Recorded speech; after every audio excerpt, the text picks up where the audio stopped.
plays in that fourth quarter. He made a couple big shots that I thought broke Toronto's runs, and he had some confidence and was making plays on the offensive end of the floor. And, of course, we just put the ball in his hands. So I thought, he did a good job of, putting the ball in the basket. He was shooting the ball with confidence, and really, I thought was the difference in this game. I thought we, again, showed growth with this team. We did a good job of adapting to situations. Victor goes out with an injury, and Lance has to finish with a lineup that we haven't had in there at the end of games, and they were able to do that. Defensively, I thought we did a much better job settling down the second half. I think they finished shooting 35% in that second half, and I thought we just showed growth tonight.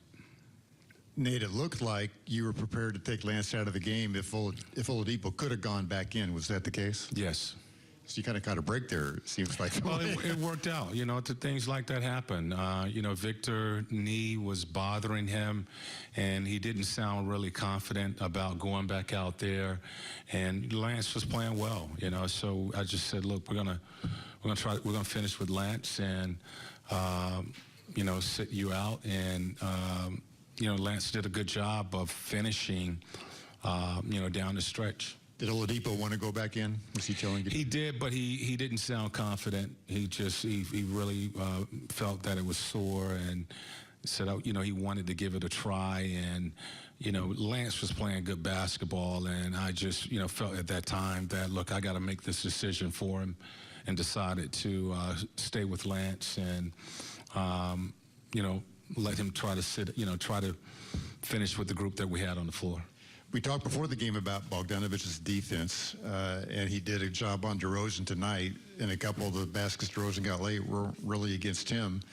Can you just comment on the job he did defensively, Bogdanovic? I thought it was probably one of the better jobs I've seen on DeRozan since I've been here. And, we've had some really good defenders, in a Pacer uniform the last 4 or 5 years. And, you don't stop guys like that. You just try to make them work, and you don't give them anything. With DeRozan, you try to stay in front of him, contest his shot and keep him off the free throw line, which is what Bojan did.